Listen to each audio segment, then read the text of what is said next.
اعوذ باللہ من الشیطان الرجیم بسم اللہ الرحمن الرحیم۔ اب یہاں سے 6 رکوع میں نے عرض کیا تھا کہ نصف ثانی کو 3 حصوں میں تقسیم سمجھیے، پہلے 2 رکوع مکمل ہو گئے 11واں اور 12واں، اب 6 رکوع مسلسل چلیں گے غزوہ احد کے حالات پر۔ پہلے وہ غزوہ سمجھ لیجئے کہ تھا کیا۔ غزوہ بدر کا چونکہ تذکرہ ہوگا وہ تو سورہ انفال میں ہم پڑھیں گے، ترتیب مصحف اور ہے، زمانی ترتیب نہیں ہے، ترتیب نزولی نہیں ہے۔ غزوہ بدر میں مسلمانوں کو بہت زبردست اللہ نے فتح دی، کفار مکہ کو بڑی زک پہنچی، 70 بڑے تقریباً سارے ان کے بڑے سردار مارے گئے۔ ان کے اندر اب جو جلن تھی اور غصہ تھا، اور عرب کا یہ مزاج تھا کہ بدلہ لینا ہے، لہذا 1 سال کے اندر انہوں نے پوری تیاری کی، تمام جو بھی کر سکتے تھے ساز و سامان جمع کیا، 3000 کا لشکر لے کر۔ اور اب ابو سفیان، ابو جہل تو مارا جا چکا تھا، وہ تھا سردار جو کہ بدر میں آیا تھا فوج لے کر۔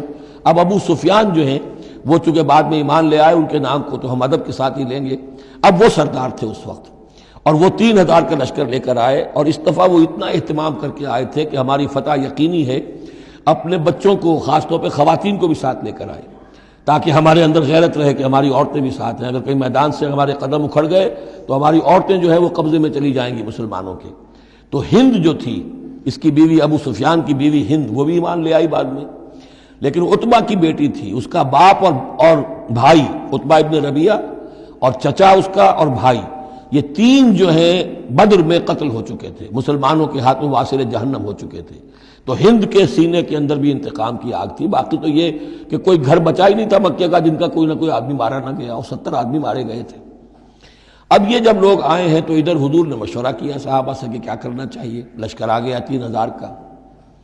کچھ لوگوں نے کہا کہ ٹھیک ہے، کھل کر مقابلہ کریں گے، ڈٹ کر مقابلہ کریں گے، چلیں گے میدان میں۔ حضور کا اپنا رجحان ادھر تھا کہ یہ صورتحال ایسی ہے کہ ہم اگر مدینے میں محصور رہ کر مقابلہ کریں تو بہتر ہے۔ لیکن جو لوگ بدر کے بعد ایمان لائے تھے، ایک تو ان کا جوش و خروش تھا، ان کا ہمیں تو شہادت چاہیے، ہمیں آخر اس موت سے کیا ڈر ہے، شہادت ہے مطلوب و مقصود مومن، نہ مال غنیمت نہ کشور کشائی۔ تو حضور نے ان کا لحاظ کرتے ہوئے آپ نے فیصلہ کر دیا ٹھیک ہے، ہم میدان میں جائیں گے، کھل کر مقابلہ کریں گے۔ اس پر جب وہ مقابلے میں پہنچ گئے ہیں، آپ لے کر گئے تھے 1000 آدمی باہر۔ جب آمنا سامنا ہوا ہے تو وہاں عبداللہ ابن ابی یہ کہہ کر اپنے 300 آدمیوں کو لے کے واپس آ گیا۔ اتفاقاً اس کی رائے بھی یہ تھی کہ کھلے میدان میں جنگ مت کرو، بلکہ یہ کہ محصور ہو کر، جو حضور کی رائے تھی وہی اس کی بھی تھی اس وقت۔ لیکن اس وقت وہ یہ کہہ کر کہ جب ہماری بات نہیں مانی جاتی تو ہم خواہ کیوں اپنی جانیں جو ہے جوکھوں میں ڈالیں، وہ 300 آدمی لے گیا تو رہ گئے صرف 700۔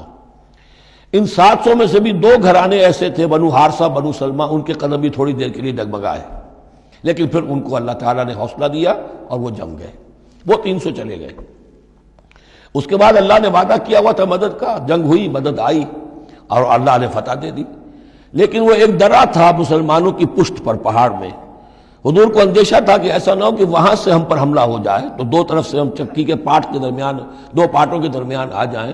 وہاں 50 تیر انداز آپ نے مقرر کر دیے تھے کہ یہاں سے مت ہلنا، چاہے تم یہ دیکھو کہ ہم سب مارے گئے اور ہمارے گوشت جو ہے وہ کوے اور چیلیں کھا رہے ہیں، تب بھی تم نے نہیں ہلنا یہاں سے۔ لیکن جب مسلمانوں کو فتح ہو گئی، وہاں اختلاف ہو گیا کہ حضور نے جو فرمایا تھا وہ شکست کے سلسلے میں تھا، اب تو فتح ہو گئی ہے، چلو اب چل کے مال غنیمت جمع کرنے میں باقی تم لوگوں کا ساتھ دو۔ جو وہاں کے لوکل کمانڈر تھے وہ منع کرتے رہے کہ ہرگز مت ہلو، حضور کا حکم یاد رکھو۔ وہ تعویل کر چکے تھے حضرت حضور کے حکم کی۔ 35 چلے گئے، 15 رہ گئے۔ خالد ابن ولید اس وقت جو تھے، کیولری جو تھی، جو گھڑ سوار تھے ان کے جو ہے وہ کمانڈر خالد ابن ولید تھے، ایمان نہیں لائے تھے ابھی۔ ان کی عقابی نگاہ نے دیکھ لیا کہ وہ درہ خالی ہے، تو ادھر تو شکست ہو رہی ہے، وہ اپنا 100 گھوڑوں کا جتنا بھی گھوڑے تھے ان کا لے کر پورا کا پورا رسالہ، اور وہ پیچھے سے آ کر حملہ کیا، اور وہ فتح شکست میں بدل گئی۔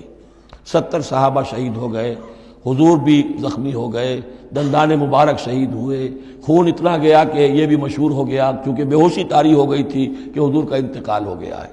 لیکن پھر یہ ہے کہ ہمت کر کے لوگوں جمع ہوئے، حضور نے لوگوں کو پکارا، پھر آپ نے یہ فیصلہ کیا کہ پہاڑ پر چڑھ کر اور وہاں پر اس وقت بچاؤ کر لیا جائے، تو تمام مسلمان پہاڑ پر چڑھ گئے۔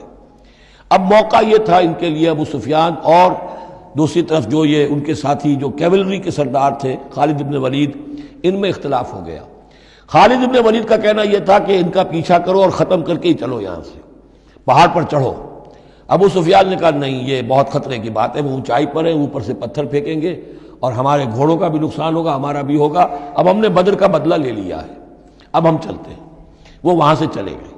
بہرحال یہ ہے پورا سلسلہ کہ جس کے اب واقعات اس میں آئیں گے، تو ایک سکیچ میں نے آپ کے سامنے رکھ دیا ہے۔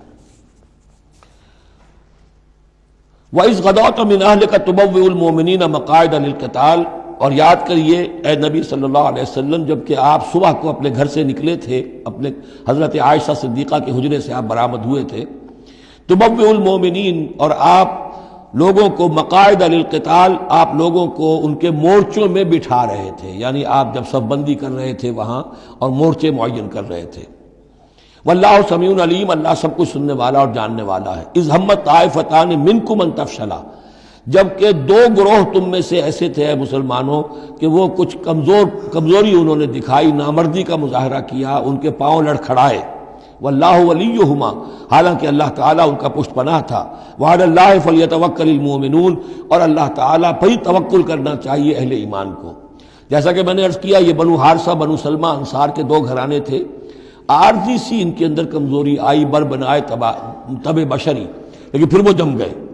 لیکن ان کی جو ہے ذکر قرآن میں کر دیا گیا، اور وہ اس پر فخر کرتے تھے کہ ہم وہ لوگ ہیں کہ جن کا ذکر اللہ نے قرآن میں کیا ہے، واللہ ولیہما، کیونکہ پھر وہ عارضی سی جو ان پر آئی تھی کمزوری، وہ رفع ہو گئی۔ اور آپ غور کریں گے کہ وہ جو بدبخت تھے 300 جو چلے گئے عین میدان جنگ سے، ان کا ذکر بھی اللہ نہیں کر رہا یہاں پر، گویا کہ وہ اس لائق بھی نہیں ہے کہ ان کا ذکر کیا جائے۔ انڈائریکٹلی اس کا ذکر آخر میں آئے گا، ورنہ شروع میں نہیں۔ صدق اللہ العظیم۔